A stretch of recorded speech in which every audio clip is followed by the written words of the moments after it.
Hi and welcome back again. In this video, we're going to learn about greetings and how to ask people's name and tell other people what your name is. In other words, we're going to learn how to be social in Hellenistic Greek. These will be our first real conversations. To say hello, we use one of two forms. If we're talking to one person, we say chaira. And remember that he at the beginning is a guttural rough sound like in bach or lach. Chaira. And if we're talking to more than one person, it just has a slightly longer ending. Chairete. This greeting comes from a verb meaning to rejoice or celebrate. And really what you're doing is inviting the person you're talking to rejoice that you have met.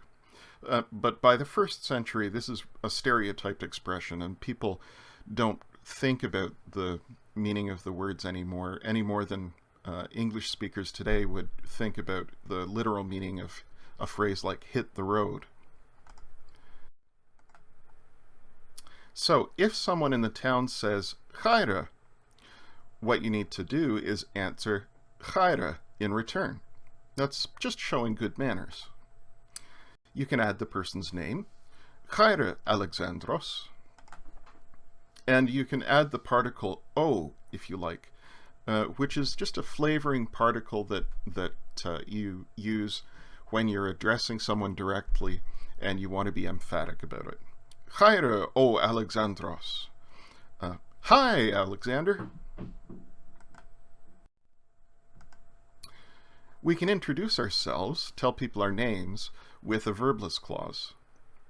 So I can say ta onoma mu ian. Ta onoma means the name, and that's the subject of this verbless clause. And if we insert the little word is into our sentence to remind ourselves that it's assumed there, we can see again that ta onoma as the subject is modifying the verb to be, and ian, my name, is the complement in this verbless clause, and that's also modifying the implicit verb to be. Something exists. What exists? My name. How does it exist? It exists as Ian. And the possessive pronoun mu is modifying ta onoma. It's not just the name is Ian, it's my name is Ian. You can mix up the word order quite a bit. Again, subject and complement will tend to stay separate in a clause. In a verbless clause, you will tend to have all the words that describe the subject in one cluster and all the words that describe the complement in another cluster. But that's only a tendency. And we can see here that all four of these sentences mean the same thing, and they actually mix up, in some cases, the words for the subject and the words for the complement. The pronoun mu, in particular, moves around quite a bit. So I can say Ian ta onoma mu. That still means my name is Ian. I can say mu ta onoma Ian. Or I can say Ian ta mu onoma. And notice that the possessive pronoun mu, because it's modifying onoma, my name, it can come between the definite article ta and the nominal, the noun onoma. Or I could say ta onoma mu Ian, which is the closest to English word order. But all of these mean the same thing. So when we're looking at a Greek clause, remember that mu, again, as we said before, can be fairly far separated from the word it describes, the word it modifies. So that's how we tell somebody what our name is, but how do we ask somebody's name? Well, this is our first question in Greek, and to ask it, we're going to need the little word ti, which means what? It's a question mark, an interrogative pronoun.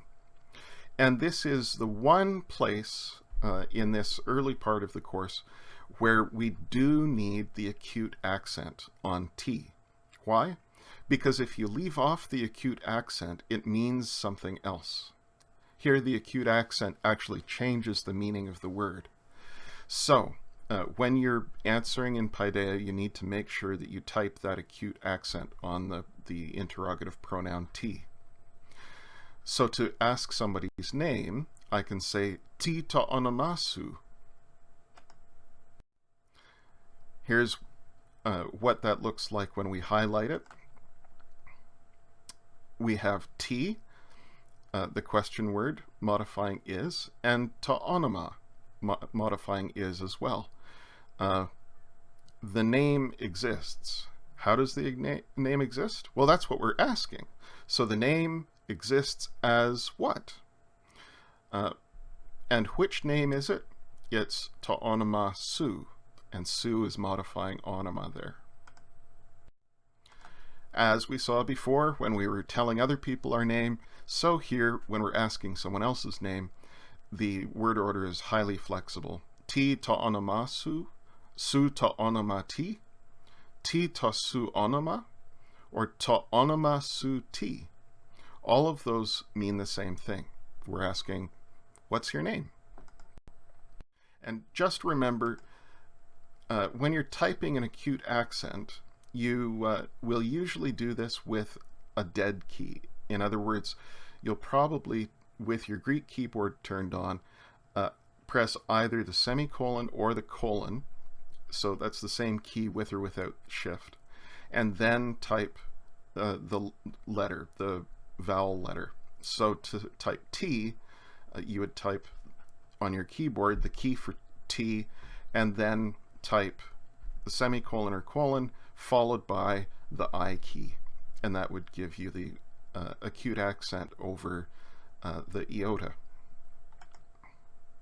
Similarly, to type a Greek question mark, and remember that we're using Greek question marks on these questions when we're asking people's names. Usually on most keyboards you use the Q key because Q doesn't really show up in as a distinct letter in the Greek alphabet.